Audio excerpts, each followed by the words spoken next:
parle souvent du passé, des leçons du passé. Et ces leçons du passé sont censées nous informer, nous enseigner sur l'avenir, sur le présent. Mais quel passé? Quel passé? Dans notre vie, nous n'avons pas qu'un seul type de passé. Alors, je reviens un peu sur la dualité. Nous avons des expériences qui ne sont pas les mêmes, qui ne sont pas comparables. À certains moments, nous avons une énorme énergie, une certaine aisance dans l'énergie, dans l'émission, dans le rayonnement. Et dans d'autres périodes, nous devons être beaucoup plus prudents. Alors, ce que je disais tout à l'heure à propos de la dualité, il n'y a pas vraiment de dualité fatale, mais il y a des moments où il faut être plus prudent, plus économe, plus vigilant. Donc, déjà, ce sont des expériences distinctes. Et par conséquent, le passé nous enseigne des choses différentes. Et l'erreur gravissime, serait de se tromper de passé.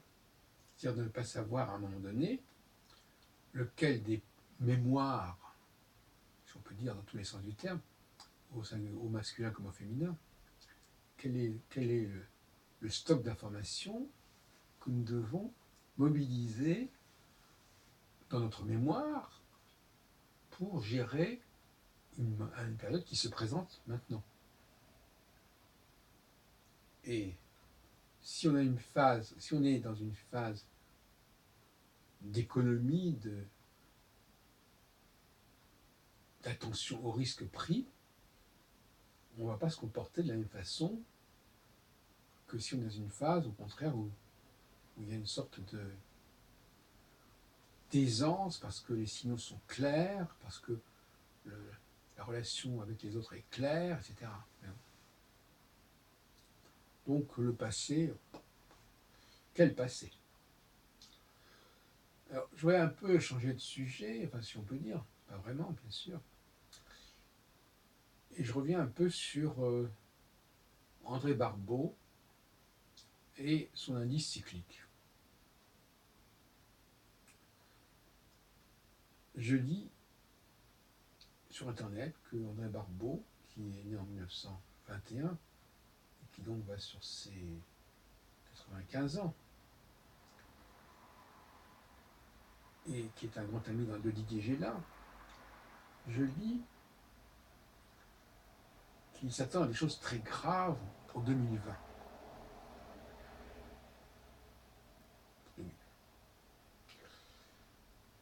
Sur la base de son indice cyclique.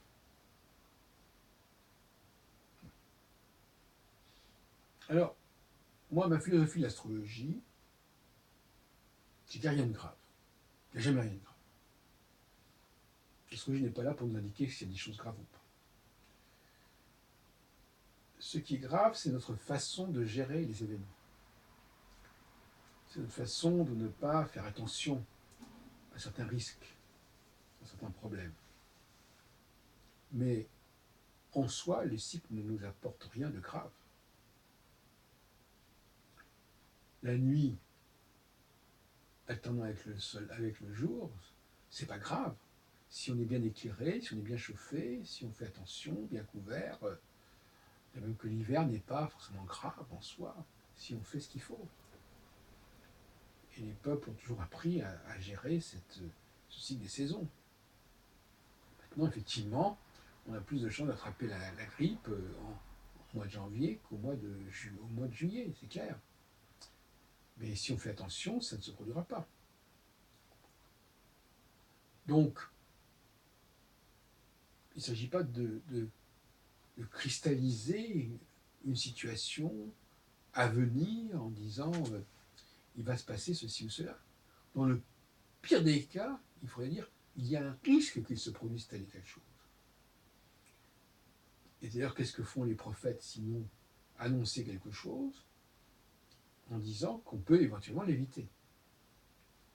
C'est le cas de Jonas, par exemple, qui va prophétiser quelque chose qui n'aura pas lieu finalement parce que les gens auront fait ce qu'il fallait pour que ça ne se produise pas.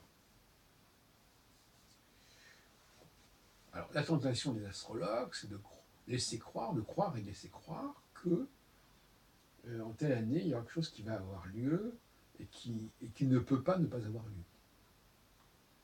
Et ils pensent que c'est comme ça qu'ils vont rendre crédible leur discipline. Eh bien, moi, je me porte totalement en faux contre cette façon de faire.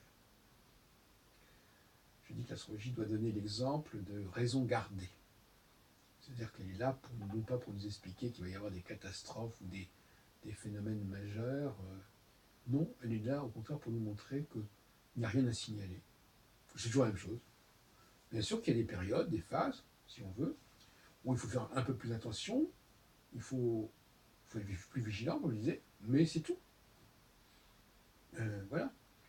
Donc la seule chose que je peux prévoir, c'est plutôt de prescrire plutôt que prévoir, de prescrire une plus grande vigilance à certains moments.